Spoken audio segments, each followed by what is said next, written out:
कक्षा के इतिहास के अध्याय 2 का राजा, किसान और नगर, आरंभिक राज्य और उसकी अर्थव्यवस्थाएं लगभग 600 ईस्वी पूर्व से 600 ईस्वी तक के बारे में चर्चा करेंगे। पूर्व में हमने प्रथम अध्याय के हड़प्पा सभ्यता के बारे में पढ़ा। उसकी कुछ चर्चाएं हम लोग कर लेते हैं। हड़प्पा सभ्यता की खोज किसने और कब किया? हड़प्पा सभ्यता के बारे में सबसे पहले किसने बताया? तो हड़प्पा सभ्यता के बारे में सबसे पहले जॉन मेसर ने अपनी पत्रिका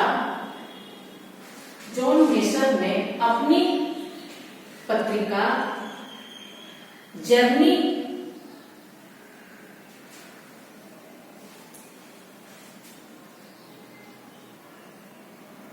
अपनी पत्रिका 1826 में नरेटिव ऑफ जर्नी में बताया।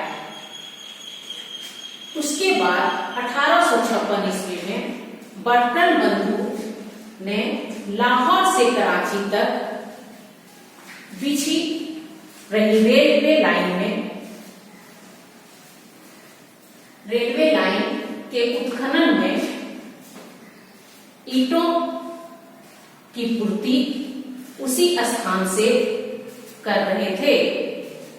ईंट पूर्ति करने के क्रम में उन्हें लगा कि यहाँ कोई सभ्यता थी। हड़प्पा सभ्यता को ही हम लोग सिंधु घाटी सभ्यता भी कहते हैं। हड़प्पा सभ्यता को हम लोग सिंधु घाटी सभ्यता क्यों कहते हैं? हड़प्पा सभ्यता को हम लोग सिंधु घाटी सभ्यता इसलिए कहते हैं क्योंकि हड़प्पा सभ्यता के अधिकांश उत्खनन सिंधु एवं उसकी सहायक नदियों के किनारे हुए, जिससे लोगों को लगा कि ये सारी सभ्यता इन्हीं के इर्द गिर्द विकसित हुई है। लेकिन बाद में जब देखा कि सिंधु नदी के अलावे भी और बहुत से जगहों पर इनके अवशेष प्राप्त हुए, तो लोगों ने इसका नाम हड़प्पा सभ्यता रखा। हड़प्पा सभ्यता क्यों रखा? क्योंकि इसकी खुदाई सर्वप्रथम हड़प्पा नामक स्थान पर हुई थी।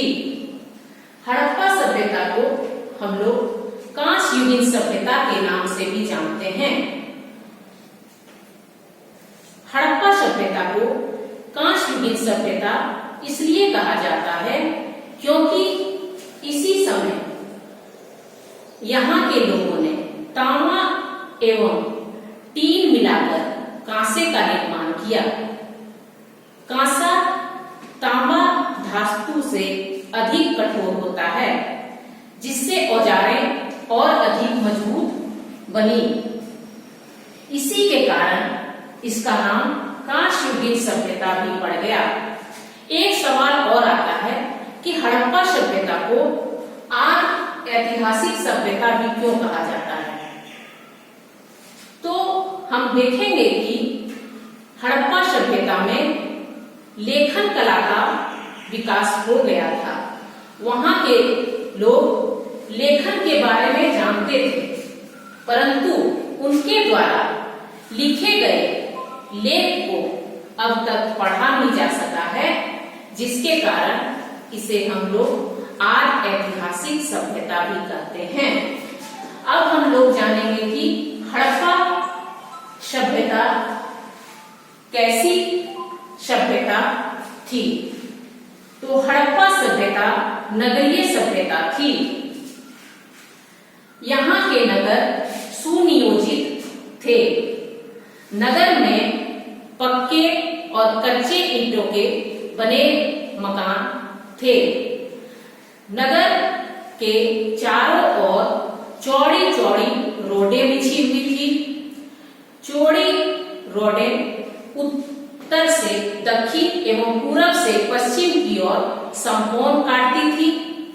रोडों के किनारे नालियां बनी हुई थी। नगर के मकान प्रायः 1 मंजिला एवं 2 मंजिला होते थे। नगर में जो मकान बने हुए थे वे मकान के बीच में आंगन होता था। कमरों के अलावा नगर में एक रसोई घर एवं एक स्नानागार भी था। नगर के मकान जो 2 मंजिले थे उसके ऊपर जाने के लिए सीढ़ियां बनी होती थी। नगर के मकान में बड़े बड़े खिड़कियां और दरवाजे होते थे। अब हम लोग जानेंगे कि हड़प्पा सभ्यता के लोगों का मुख्य व्यवसाय क्या था। तो हड़प्पा सभ्यता के लोगों का मुख्य व्यवसाय कृषि, पशुपालन, उद्योग एवं व्यापार थे। हड़प्पा सभ्यता के लोग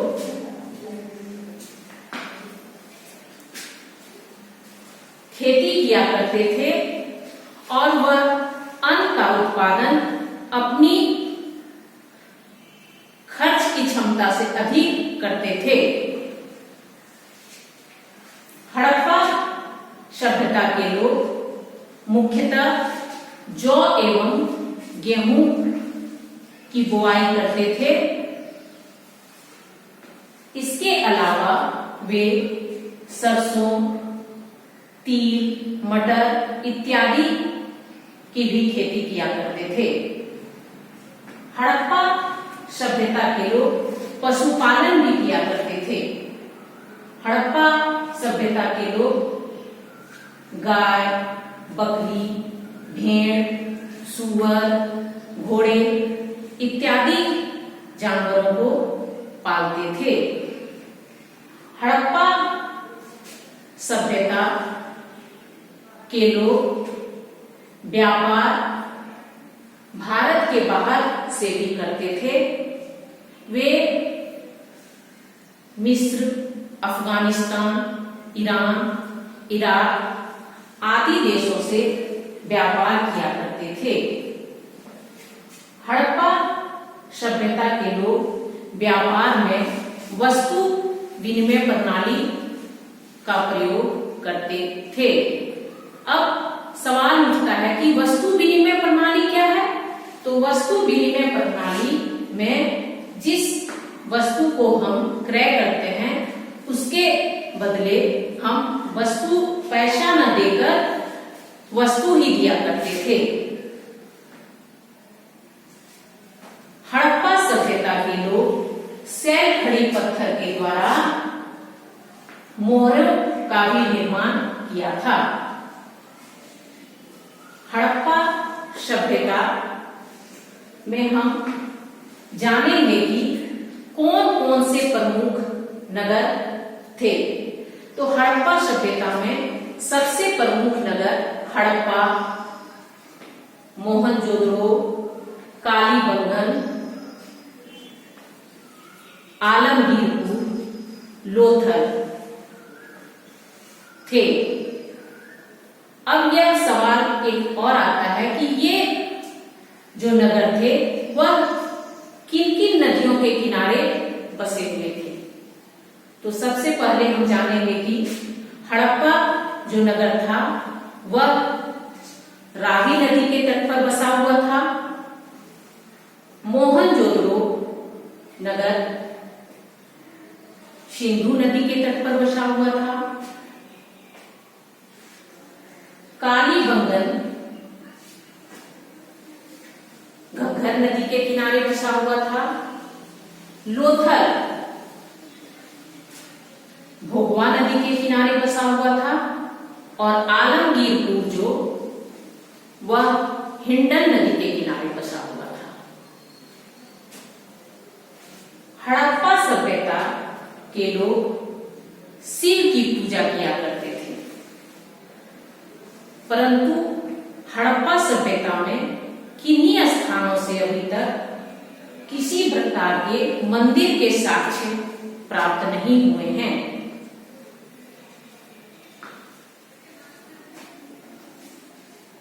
हड़प्पा सभ्यता मातृसत्तात्मक थी।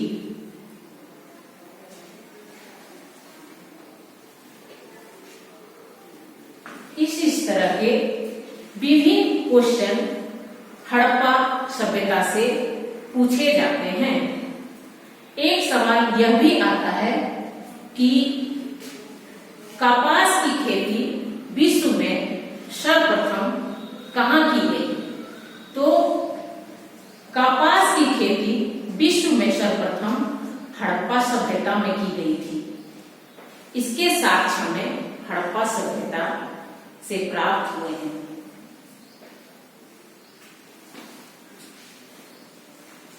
हड़प्पा सभ्यता की सर्वमान्य तिथि क्या है? यह भी प्रश्न परीक्षा में पूछा जाता है। हड़प्पा सभ्यता की सर्वमान्य तिथि 2350 ईस्वी पूर्व से 1750 ईस्वी पूर्व है। हड़प्पा सभ्यता विश्व की 4 सभ्यताओं में एक सभ्यता यह भी है। अब हम लोगों ने हड़प्पा सभ्यता के बारे में बहुत कुछ जाना। अब हम लोग अध्याय दूसरे में आ जाते हैं, जिस चैप्टर का नाम है राजा, किसान और नगर। इस अध्याय में हम लोग पढ़ेंगे आरंभिक राज्य और उसकी अर्थव्यवस्थाएं कैसी थी। लगभग 600 ईस्वी पूर्व से लेकर 600 ईस्वी की बीच की घटनाओं के बारे में हम लोग चर्चा करेंगे। हड़प्पा सभ्यता के समाप्त होने के बाद लगभग 1500 वर्षों के अंतराल भारतीय उपमहाद्वीप में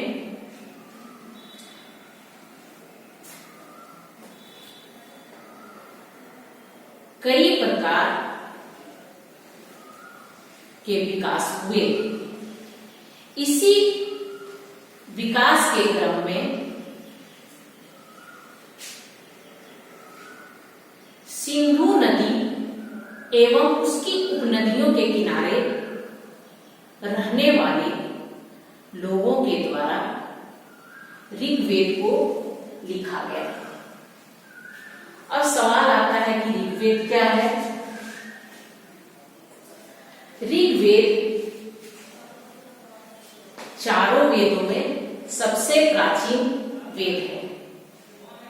वेद का अर्थ ज्ञान होता है।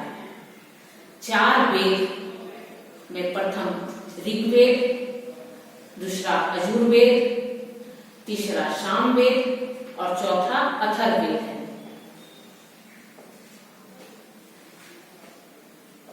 ऋग्वेद की रचना महर्षि वेद व्यास के द्वारा किया गया।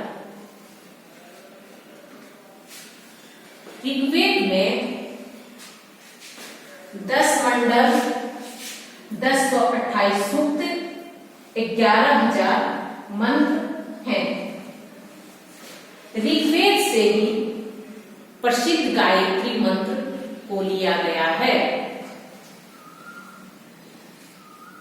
ऋग्वेद में हम लोगों को सूर्य की उपासना के बारे में बताया गया है।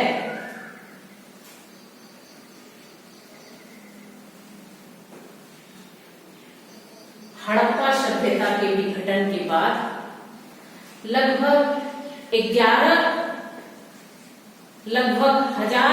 वर्षों तक किसी भी नगरीय सभ्यता के साक्ष्य नहीं मिले हैं। हड़प्पा सभ्यता के बाद ग्रामीण दौर की सभ्यता अस्थायी कृषि, अस्थायी बस्तियां के साक्ष्य मिले हैं। उत्तर भारत, दक्कन का पठार और कर्नाटक उपमहाद्वीप के निकट अस्थायी कृषि के साक्ष्य मिले हैं। अब है अस्थायी कृषि क्या है? अस्थायी कृषि हम लोग उस कृषि को कहेंगे जहां व्यक्ति एक जगह न रहकर जगह परिवर्तन करता रहता है। अस्थायी कृषि में हम लोग झूम खेती, स्थानांतरित खेती को लेंगे। झूम खेती क्या है? झूम खेती में लोग जंगल की कटाई करके उसमें आग लगाकर उसके द्वारा प्राप्त राख को जमीन पर फैला दिया जाता था। उसके बाद अस्थायी कृषि के समय औजार नहीं थे, लकड़ी के द्वारा छेद करके बुआई की जाती थी और कृषि किया जाता था। कुछ दिनों तक झूम खेती करने के बाद इसकी उर्वरा शक्ति कम हो जाती थी और लोग उस स्थान को छोड़कर दूसरे स्थान चले जाते थे। यही अस्थायी कृषि है। जब कृषि अस्थायी न हुआ तो बस्तियां भी अस्थायी नहीं हुई और अस्थायी बस्तियों के और अस्थायी कृषि के साक्ष्य प्राप्त हुए।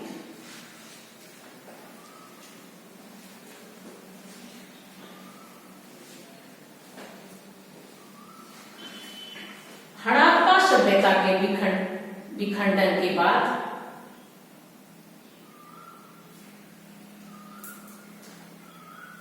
दक्षिण भारत में शवों को दफनाने के लिए नए तरीके खोजे गए, जिसमें शव को भीड़ भाड़ वाले इलाके से दूर ले जाकर दफनाया जाता था और शव के ऊपर, दफनाए गए शव के ऊपर बड़े बड़े चट्टान रख दिए जाते थे, जिसे महापाषाण कहा जाता था।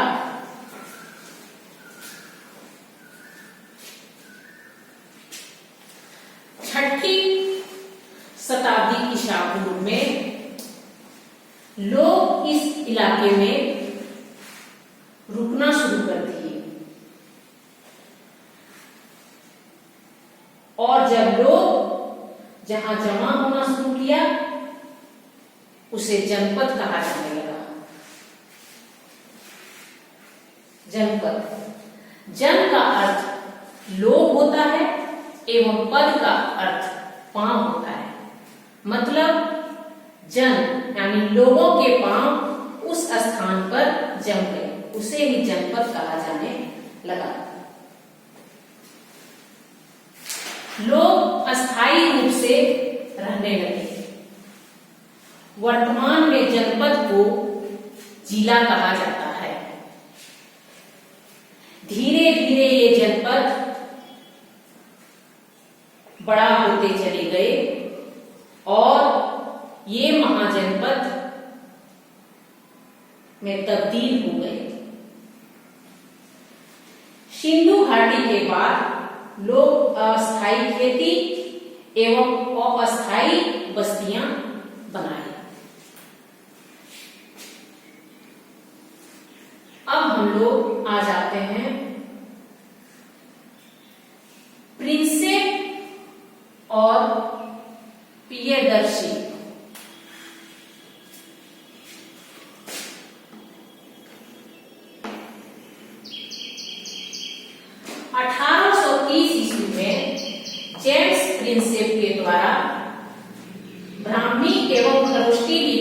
अर्थ निकाला गया।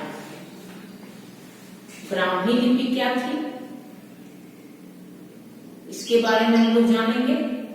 बाएं से दाएं तरफ लिखी जाने वाले को ब्राह्मी लिपि कहा जाता है एवं फारसी भाषा की तरह ही दाएं से बाएं खरोष्टी लिपि लिखा जाता है। अभिलेख एवं सिक्कों पर प्रियदर्शी एवं देवनाम प्रिय। प्रियदर्शी का अर्थ सुंदर मुख वाला होता है एवं देवनाम प्रिय देवताओं का प्रिय। अब एक सवाल आता है कि अभिलेख क्या है? अभिलेख क्या है? पत्थर, लोहे एवं मिट्टी के बर्तनों में उत्कीर्ण लेख को ही अभिलेख कहा जाता है।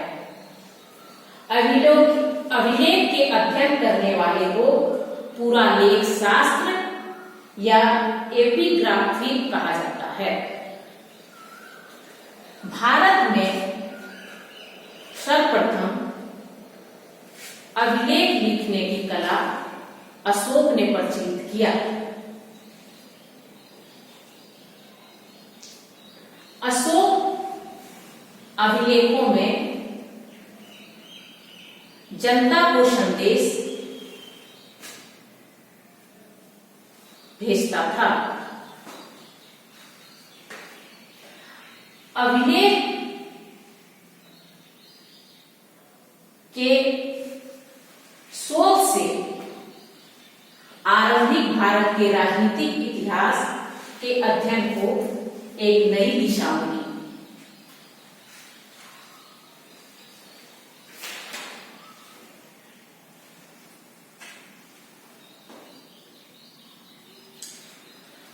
अब हम लोग आ जाएंगे प्रारंभिक राज्य।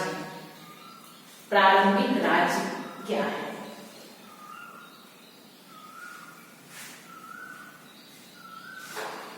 आधुनिक भारतीय इतिहास में 6ठी शताब्दी ईसा पूर्व एक महत्वपूर्ण परिवर्तनकारी काल माना जाता है। इस काल में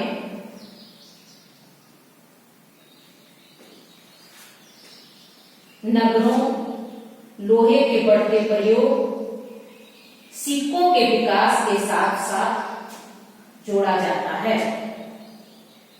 इस काल में बौद्ध तथा जैन सहित विभिन्न दार्शनिक विचारधाराओं का विकास हुआ।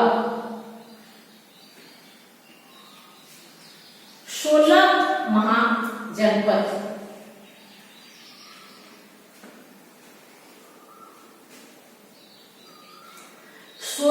महाजनपद के बारे में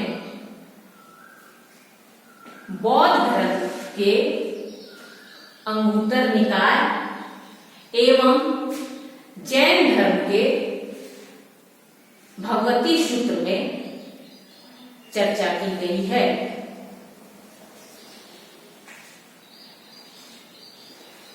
महाजनपदों में आ जाएंगे हम लोग राजा का शासन। राजा शासन करता था।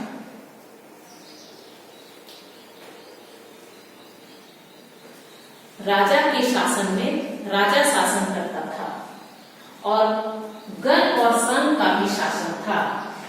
लोगों का समूह शासन करता था। इस समूह के प्रत्येक व्यक्ति को राजा कहा जाता था।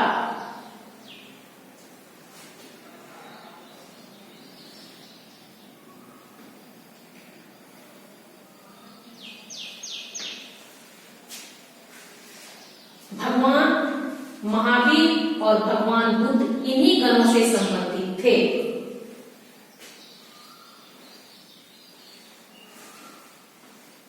ब्राह्मण प्रबंध ग्रंथ, शासक सहित अन्य के लिए नियमों का निर्धारण करते थे। 16 महाजनपदों में प्रथम मगध,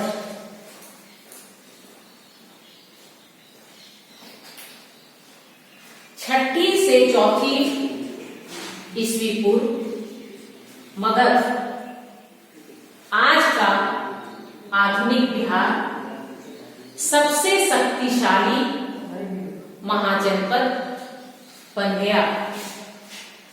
इससे प्राकृतिक एवं कृत्रिम कारण थे। पहला कारण अच्छी खेती। तो मगध साम्राज्य जो नदियों के किनारे, गंगा घाटियों के किनारे बसा हुआ था, जिसके कारण वहां अच्छी खेती होती थी। लोहे की खदानें,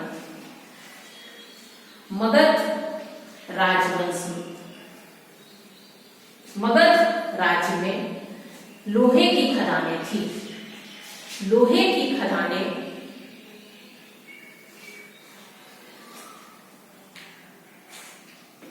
औजार एवं कृषि उपकरण बनाने में उपयोगी थे। लोहे की खदानों के कारण मजबूत औजार बनते थे। तीसरा पॉइंट आ जाता है वन क्षेत्र में हाथी का।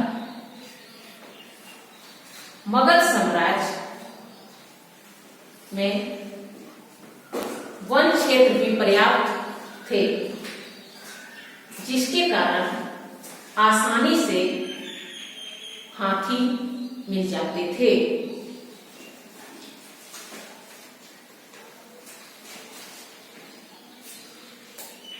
उस समय हाथियों का बहुत महत्वपूर्ण योगदान युद्ध में रहता था। नदियों में साल भर पानी,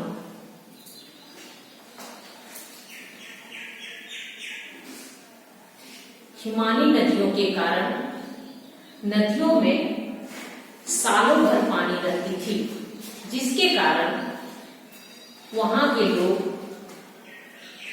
अच्छी तरह से खेती करते थे। नदियों के कारण व्यापार करने में भी वहां के लोगों को सुविधा मिली।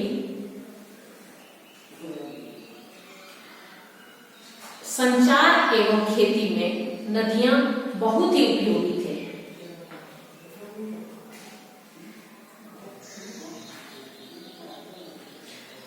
लास्ट पॉइंट आ जाता है योग्य शासक का होना।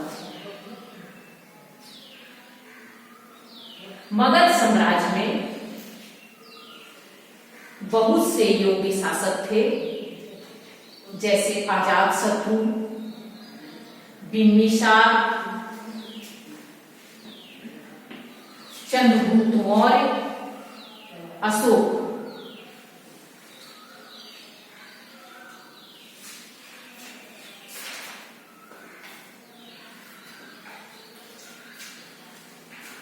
नेक्स्ट पॉइंट हमारा जाता है एक आरंभिक साम्राज्य। एक आरंभिक साम्राज्य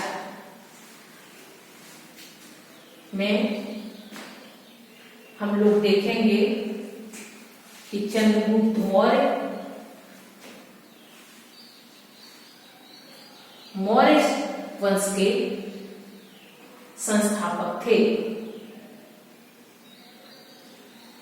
उनका कार्यकाल 322 ईस्वी पूर्व से लेकर 268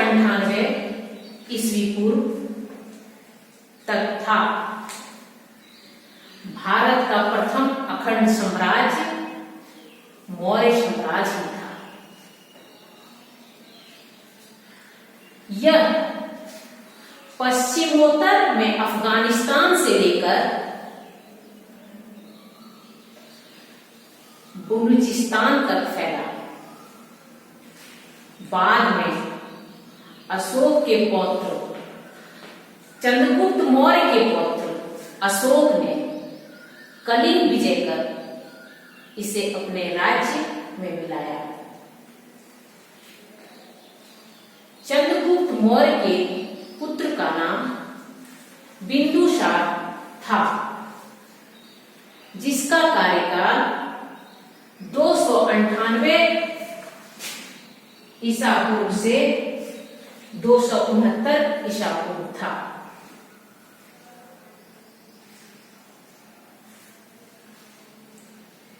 बिंदुसार के बाद उसका पुत्र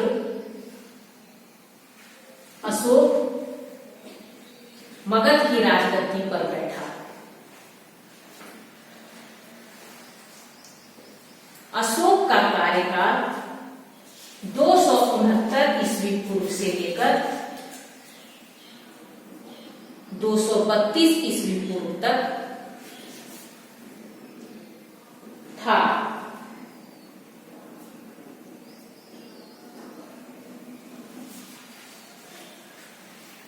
मौर्य वंश के बारे में हमें जानकारी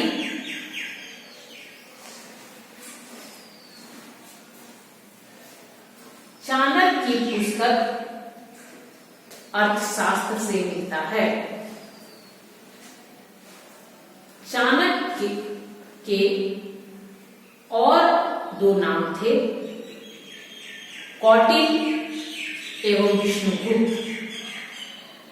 चाणक्य चंद्रगुप्त मौर्य का प्रधानमंत्री था। चंद्रगुप्त मौर्य को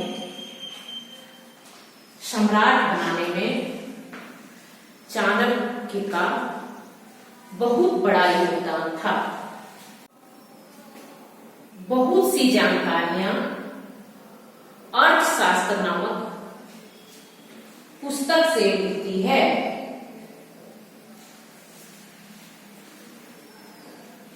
मौर्य वंश का सबसे प्रतापी राजा अशोक था।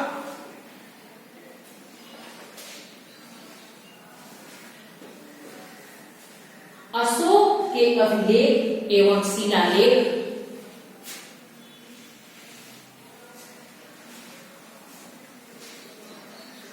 अशोक के अभिलेख एवं शिलालेख के माध्यम से धम्म का प्रचार किया। अशोक ने धम्म के प्रचार के लिए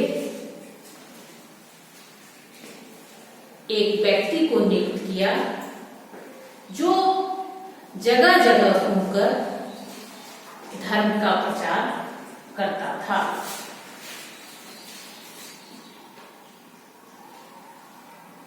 धम्म के प्रचार करने वाले को धम्म महापात्र भी कहा जाता है। इसी धम्म महापात्र के प्रचार प्रसार से बौद्ध धर्म जो है पूरे विश्व में फैल गई।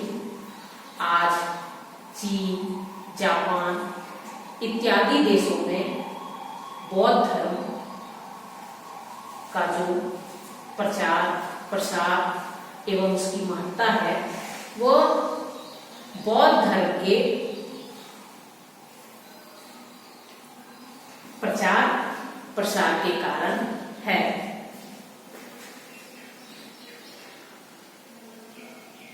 मौर्य वंश के बारे में हमें जानकारी मेगास्थनीज द्वारा लिखी पुस्तक इंडिका से भी प्राप्त होता है।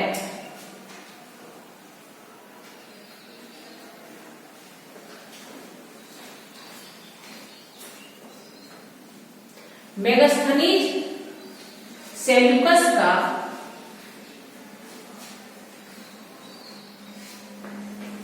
मेगास्थनीज सेल्यूकस का राजदूत था।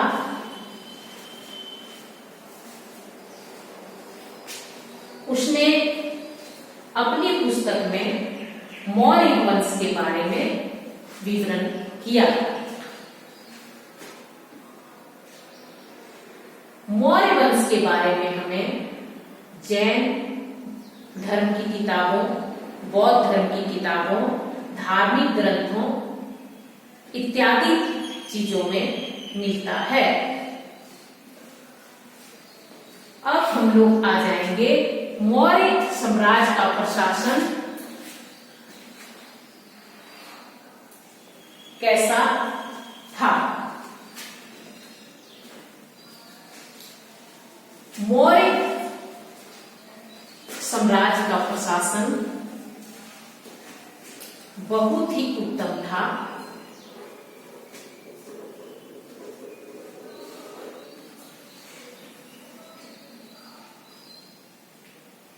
मौर्य साम्राज्य में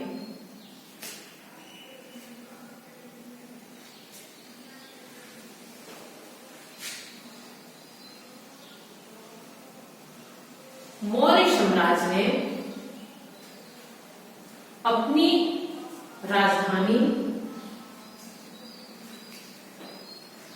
सर्वप्रथम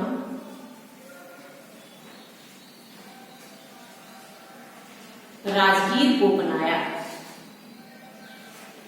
उसके बाद उसने अपनी राजधानी को पाटलिपुत्र बना दिया। मौर्य साम्राज्य के प्रशासन में 4 प्रांतीय केंद्र थे। पहला तक्षशिला, उज्जैनी, तोसली एवं स्वर्णगिरी थे।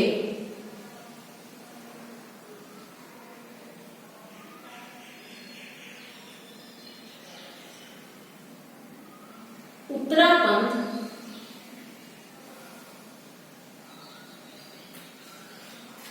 को तक्षशिला कहा जाता है।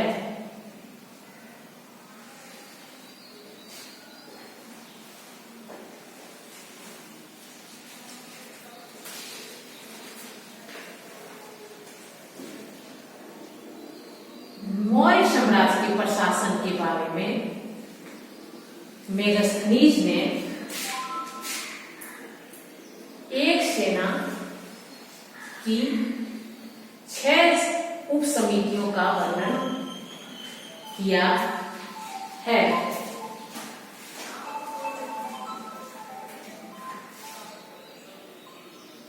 प्रथम उप समिति नौसेना का संचालन था। द्वितीय उप समिति यातायात एवं खान पान था।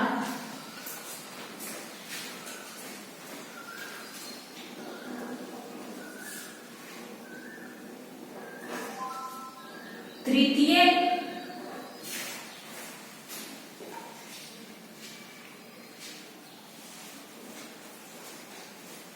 पैदल सैनिक का संचालन।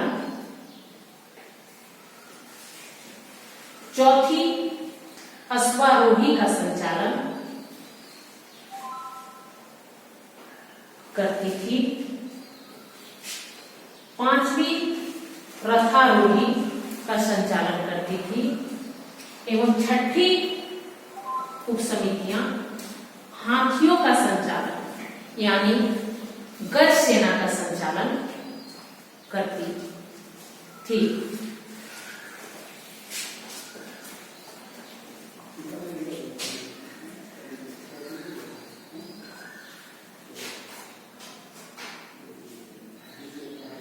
मौर्य साम्राज्य इतिहास का महत्वपूर्ण पूर्ण कार्य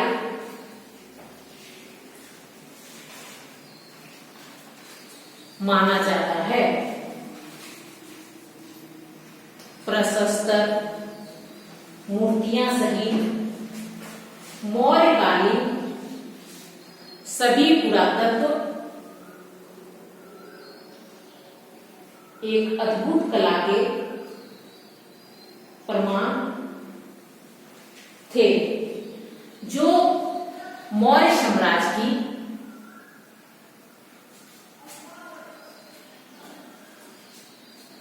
पहचान थी।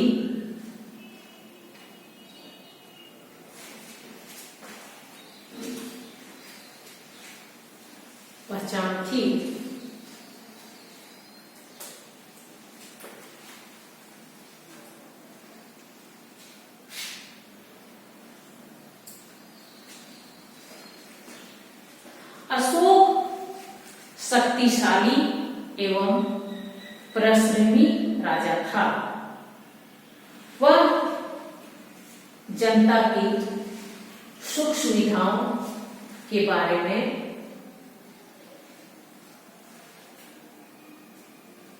पूरा ध्यान रखता था।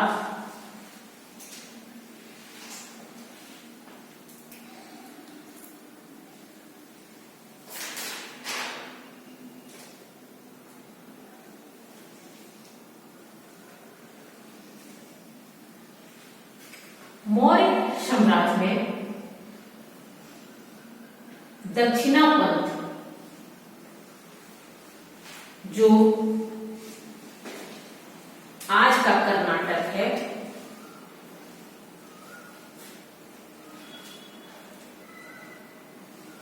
मौर्य साम्राज्य में स्वर्णगिरी की पहाड़ियों से सोने की आपूर्ति की जाती थी।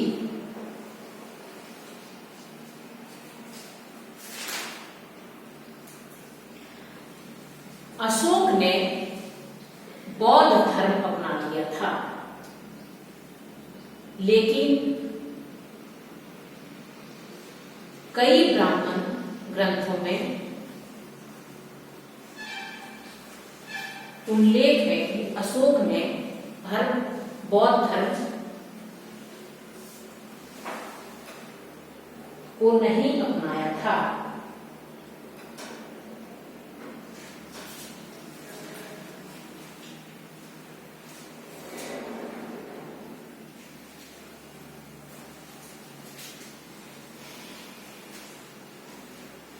अब हम लोग आ जाते हैं राजधर्म का नवीन सिद्धांत। राजधर्म का नवीन सिद्धांत दक्षिण के राजा को सरदार कहा जाता था। दक्षिण के राजाओं में चोल, चेर, पांड्य सरदारियों का उदय, ये बहुत ही समृद्ध और अस्थायी सिद्ध हुए। चौल वंश के संस्थापक विजयाचल थे और उनकी राजधानी तंजौर थी। चेर वंश के संस्थापक कुलशेखर एवं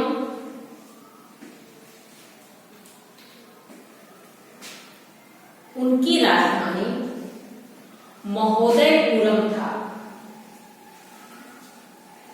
पांड्य वंश के संस्थापक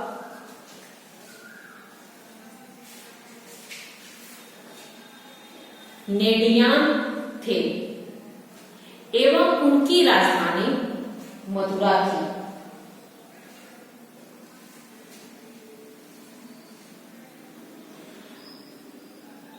मध्य और पश्चिम भारत के क्षेत्रों में शासन करने वाले सातवाहन शासक थे।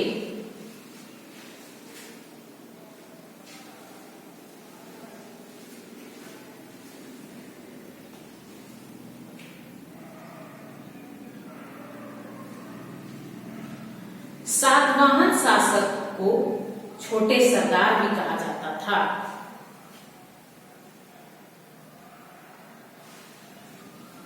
सातवाहन शासक की दो खूबियां थी। पहला खूबी, वह अपने नाम के साथ अपनी माता के नाम को जोड़ते थे, जैसे गौतमीपुत्र सतकर्णी। एवं सातवाहन शासकों ने शीशे के सिक्के चलाए थे।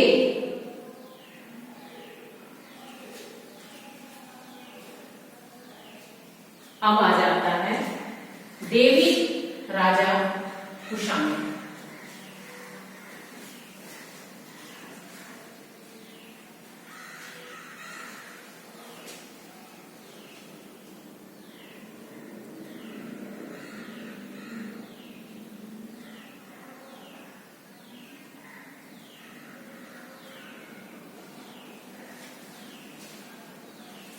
कुषाण शासक प्रथम शताब्दी ईसा पूर्व से प्रथम शताब्दी ईस्वी तक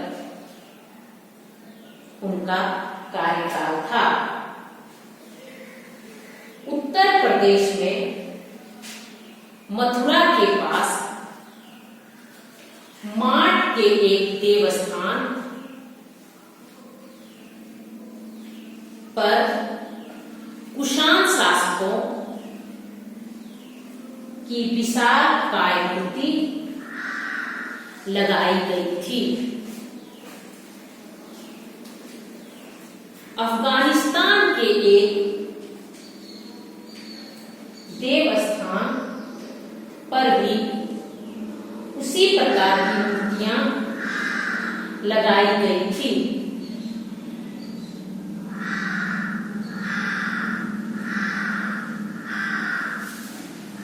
कुषाण शासक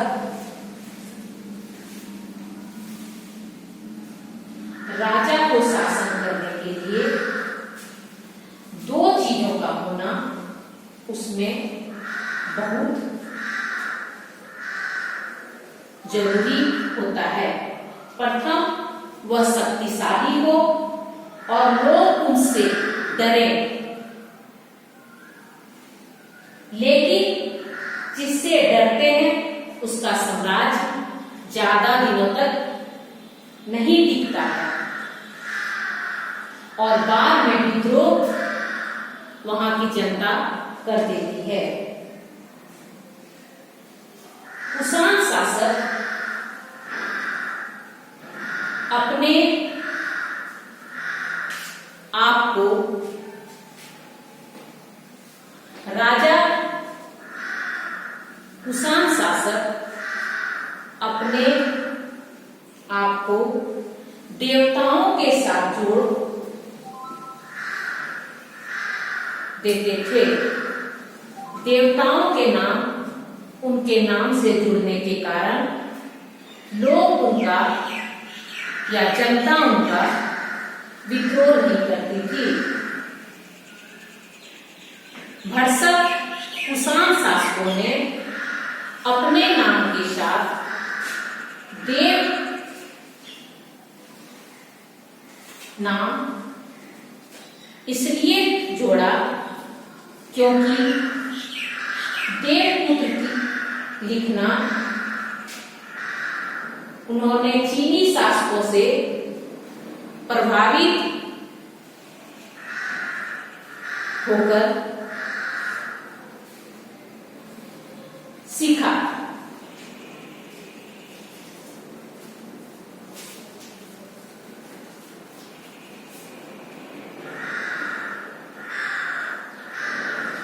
कुषाण शासक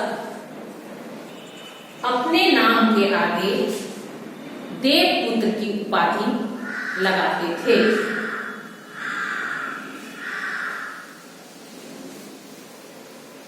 अब हम लोग आ जाएंगे गुप्त शासकों का इतिहास।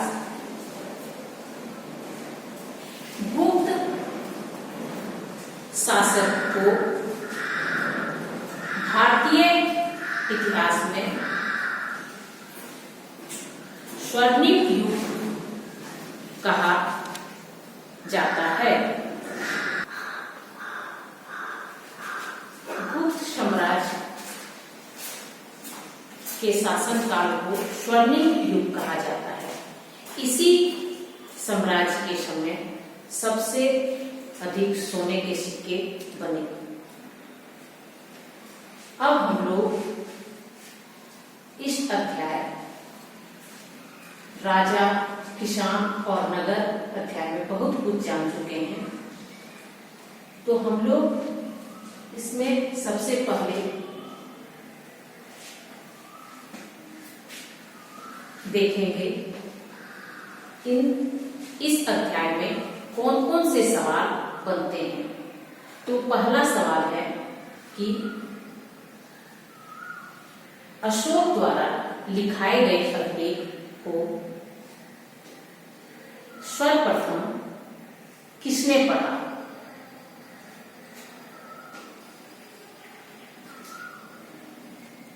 मौर्य साम्राज्य के प्रथम शासक कौन थे? महाजनपद कितने हैं? ऋग्वेद की रचना किसने किया? हड़प्पा सभ्यता के पतन के बाद कितने वर्षों के बाद नगरीय सभ्यता के कोई साक्ष्य नहीं मिले?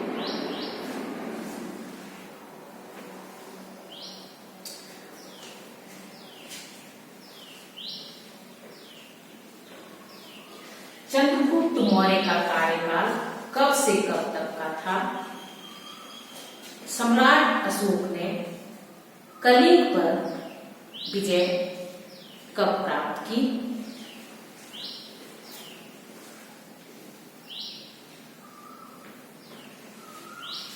सम्राट अशोक ने अपनी राजधानी राजगीर से बदलकर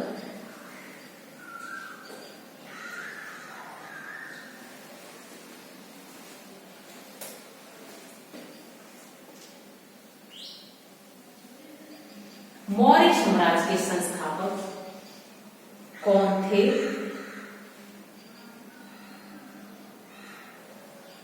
इस प्रकार अनेकों प्रश्न बनते हैं। ग्रीक काल बाकी मैं अगले क्लास में आगे पढ़ाऊंगी।